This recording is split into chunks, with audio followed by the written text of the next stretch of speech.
বিনিয়োগকারী বন্ধুরা আসসালামু আলাইকুম। আশা করি আপনারা ভালো আছেন। আপনারা জানেন আমি লাইফ ইন্স্যুরেন্সের সব আইটেমের অ্যানালিসিস দিই নাই এবং লাইফ ইন্স্যুরেন্স আরও মাসখানেক লাগবে বা আর একটু বেশি লাগবে এরকম অ্যানালিসিস দিয়েছিলাম। আসলে সে অ্যানালিসিসটা এখনও ভ্যালিড আছে, যদিও আপনারা লাইফ সম্পর্কে জানতে চাইছেন। লাইফের কয়েকটা আইটেমের অ্যানালিসিস দিয়ে আমি আর দিই নাই, একটা না দুইটা দিয়েছিলাম, ম্যাগনা লাইফ। তারপরে আর কোনো লাইফের আমি সোফার রিসেন্ট কোনো অ্যানালিসিস দিই নাই। কারণ দিই নাই কেন? কারণ হচ্ছে যে আমার নিজস্ব অ্যানালিসিসের ভিত্তিতে আমি তো বলছি আপনাদেরকে অনেক আগে যে এই সেক্টরগুলো এই সময় লাগবে, এরকম এরকম সময় লাগতে পারে। তো সেই সময় লাগার ব্যাপারটা এখনও ভ্যালিড আছে। আপনারা যে ইঞ্জিনিয়ারিংয়ের মুভমেন্ট দেখছেন বা আইটির মুভমেন্ট দেখছেন বা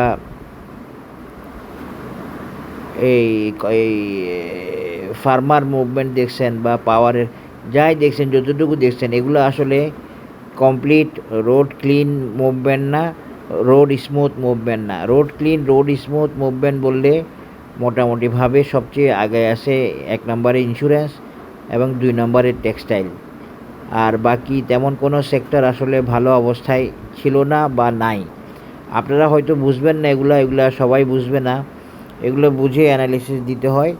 এই জন্য দেখেন আমি আইটি সেক্টরের কোনো শেয়ারের আমি অ্যানালিসিস দিই নাই, লাইফেরও দিই নাই। লাইফের দিছি শুধু একটা, টেক্সটাইল দিছি আর ইন্স্যুরেন্স দিছি। রিসেন্ট যত অ্যানালিসিস দিছি আমি এই কয়েকটা আইটেমের দিলেও বিভিন্ন সেক্টরের বেসিক্যালি আমি যেমন ধরনের বঙ্গজের দিছি বা অলিম্পিকের দিছি, তারপরে ধরেন এই কাশেমের দিছি বা কেডিএসের দিছি, তারপরে দিছি হচ্ছে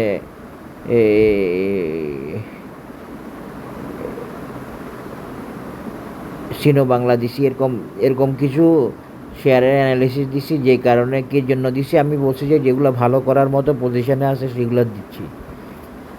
তো সামনে আমি লাইভ দেওয়া শুরু করব। লাইভ দিছি মনে হয় একটা না দুইটা মনে হয়, না একটাই দিছি ম্যাগনা, আর তেমন দিই নাই। কারণ দেখতেছি যে লাইফের ঝামেলা আছে, লাইফ উঠতে পারবে না।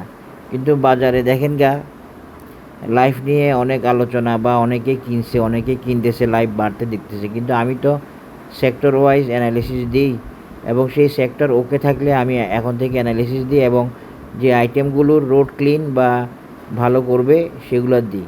অনেকে আমার কাছে চাইছিল পপুলার লাইফের, অনেকে চাইছিল ন্যাশনাল লাইফের, অনেকে চাইছে এরকম। আমি কিন্তু দিই নাই। আমি এখন থেকে সেটাই করব। আমি আমার অ্যানালিসিস অনুযায়ী দেওয়ার চেষ্টা করতেছি, যেগুলো রোড ক্লিন রোড স্মুথ হয়েছে বা হবে বা হতে যাচ্ছে। এই 3টা পয়েন্ট, হয়েছে, হবে, হতে যাচ্ছে। আমি এমনকি দিছি আপনার এই যে ফিন্যান্সের দিছি, ফিনান্সিয়াল ইনস্টিটিউশনের 4-5টার অ্যানালিসিস দিছি। তো এই ধরনের দেখে বুঝে দেওয়ার চেষ্টা করতেছি যাতে করে আপনারা শেয়ার নিয়ে কট না খান, ধরে আটকা না পড়েন, লস না দেন। এই কারণগুলোই মুখ্য। এখন আসেন আমি লাইফের অ্যানালিসিস দিচ্ছি। লাইফ আসলে দেখেন লাইফ কী করছে। লাইফ উঠতে পারে না। লাইফ চেষ্টা করছে বিভিন্ন টপ তৈরি করতে। আসলে বেসিক্যালি এই টপেই ছিল, যে টপটা আমি আগে দেখাছিলাম, এই টপটা খেয়াল করেন, এই টপেই ছিল।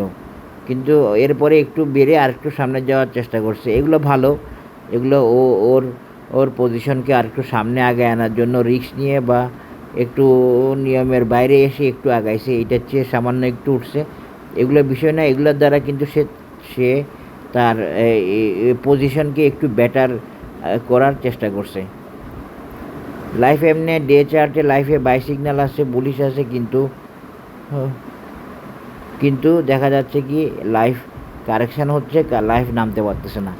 এখন বাজার যদি কারেকশানে যায়, বাজার কারেকশানে যাওয়ার কথাটা অনেক দিন থেকে বলছি, আপনারা বুঝতে পারবেন কি হবে না হবে। এমনি তো বলি নাই, হয়তো কয়েকদিন আগে হয় না, কয়েকদিন পরে হবে। যখন হবে না মনে করছি তখন আবার হবে না বলছি, বাজারে উঠে আসছে। কিন্তু আবার বলছি কালকে থেকে হইতে পারে, তখন অ্যানালিসিসটা দিছি কালকে থেকেই হয়েছে। এভাবে চেষ্টা করতেছি। তবে মাঝে মধ্যে দেখার ভুলেও একটু গ্যাপ হয় বা খেয়ালের অভাবে হয়, তো এগুলো হবে, এগুলা এরর থাকবে ছোটোখাটো অ্যানালিসিসে, যে কোনো কারণ। এই আর কি। তো লাইফের বর্তমানে এমএসিডি ভালো অবস্থায় আছে। ডে চার্টে কিন্তু এই ভালো অবস্থাটা থাকবে কিনা আমি বুঝতে পারতেছি না।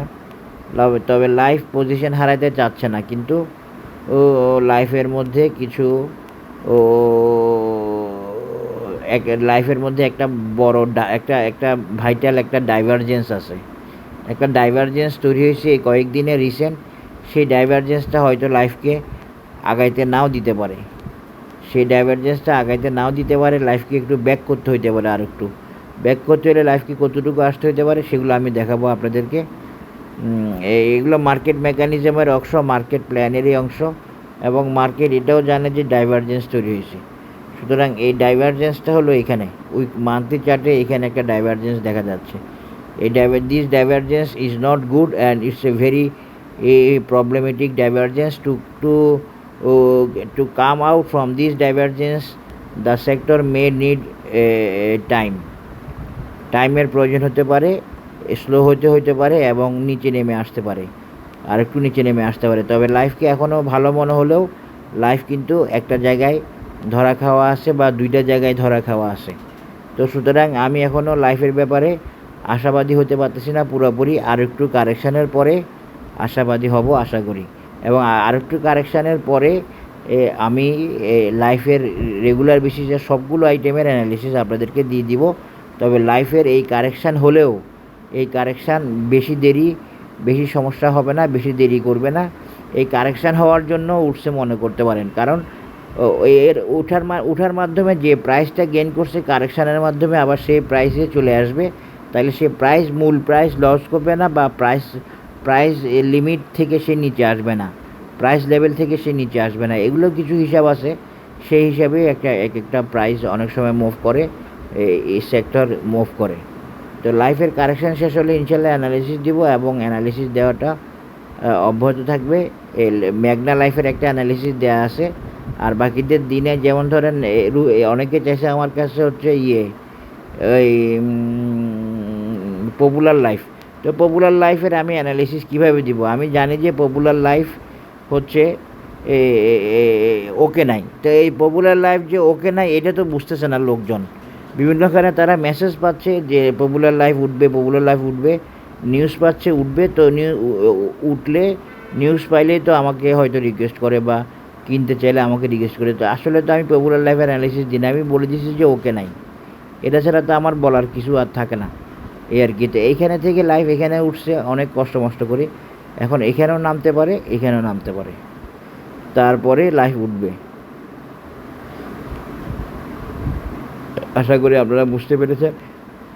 তারপরে লাইফ উঠে লাইফ মিনিমাম এটা না, এটারও উপরে যাবে, সেটা দেখাবো আগে। এখন এটা দেখাই দিই, তারপরে আপনারা বুঝতে পারবেন। এখান থেকে যদি এইখানে নামে তাহলে ওর টার্গেট হয় কত দেখেন, ওই যে এই টপের সমান।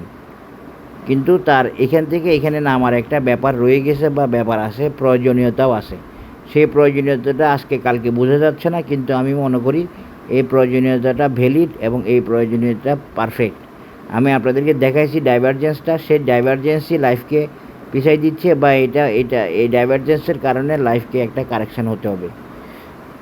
কারেকশানের মাধ্যমে সেই ডাইভারজেন্সের প্রবলেমটা সলভ করতে হবে, তারপরে লাইফ বুলিশলি ফ্লুয়েন্টলি উঠে আসতে পারবে। এই ডাইভারজেন্সটা খুব খারাপ ডাইভারজেন্স। এই ডাইভারজেন্স থেকে বের হয়ে আসা কঠিন আছে, বা ঝামেলা আছে, বা ব্যাকে যাওয়ার প্রয়োজন থাকে। তো দেখা যাক ব্যাকে যায় কি না। ব্যাকে যদি যায় তাহলে লাইফ হয়তো এই সাপোর্ট লেভেলে আসবে, যেটা 59-60 লেভেল, অথবা এখানে একটা সাপোর্ট আছে এই 63-50 এই লেভেলটা, অথবা এর পরের সাপোর্টটা 59। তো 59-এ আসার ব্যাপারটাই বেশি থাকবে, এবং হয়তো লাইফ এ বাজারের সাথেই কারেকশানে যেতে পারে, এবং এ বাজারের সাথে সে আবার এইবার লাইফ এই কারেকশানের পরে লাইফ ভালোভাবে উঠে আসবে, এবং তখন বা তার আগে আমি লাইফগুলার অ্যানালিসিস দেওয়া শুরু করব ইনশাল্লাহ। তো আশা করি বুঝতে পেরেছেন লাইফের বর্তমান কন্ডিশনটা। এই কন্ডিশনগুলো জটিল, এই কন্ডিশনগুলো নিয়ে আলোচনা আপনারা সবখানে পাবেন না। এই কন্ডিশনগুলো বোঝাটা একটু জটিল, এই আর কি। তা আশা করি বুঝতে পেরেছেন। লাইফ এখনও পুরোপুরি রোড ক্লিন হয় নাই। লাইফ যদি মার্কেট কারেকশান হয়, মার্কেট কারেকশান হওয়ার পরে লাইফ উঠে আসবে এবং সেইভাবে আপনারা প্রিপারেশান নেন। লাইফেরও কারেকশান রিকোয়ারমেন্ট দেখতেছি, টেক্সটাইলেরও কারেকশান রিকোয়ারমেন্ট দেখতেছি, মার্কেটেরও কারেকশান রিকোয়ারমেন্ট দেখতেছি। বাট এটা কোনো প্যানিক না, এটা কোনো কাউকে প্ররোচিত বা প্রলুব্ধ করার জন্য না, এটা সম্পূর্ণ টেকনিক্যাল বেসড একটা বিশ্লেষণ। এই বিশ্লেষণটা একটু হয়তো আপনাদের কাছে অস্পষ্ট মনে হতে পারে, সেটা টেকনিক্যাল ডেপথের অভাবে, টেকনিক্যাল নলেজের ডেপথের অভাবে গ্র্যাজুয়ালি আপনারা বাস্তবতাটা আশা করি বুঝতে পারবেন। কেন আমি লাইফের অ্যানালিসিস দিই নাই, কেন আমি অন্যান্য সেক্টরগুলোর অ্যানালিসিস সেভাবে দিই নাই, কারণ আমি দেখতেছি এই সেক্টরগুলো এখন যে মুভমেন্টগুলোতে যাচ্ছে সেগুলো আসলে পারফেক্ট মুভমেন্ট না, সেগুলো উঠে আসার মুভমেন্ট না। উঠে আসার মুভমেন্টে আছে ইন্স্যুরেন্স, সেটা বলেই গেছি। টেক্সটাইল নিয়ে একটা পর্যায়ে কনফিউজ ছিলাম, টেক্সটাইল সেটাকে উতরাই ফেলছে এবং টেক্সটাইলকে বলছিলাম সবসময় যে ইন্স্যুরেন্সের পরে টেক্সটাইল, সেটাও মোটামুটিভাবে প্রমাণ হয়েছে। তাও সব টেক্সটাইল এখনও ভালো করে নাই। টেক্সটাইলের অনেক ভালো মুভমেন্ট হবে এই বাজারের এই কারেকশানটার পরে আশা করি ইনশাআল্লাহ। সবাই ভালো থাকবেন। লাইফ ইন্স্যুরেন্সের অ্যানালিসিসটা এখানে শেষ করলাম। ধন্যবাদ। আসসালামু আলাইকুম।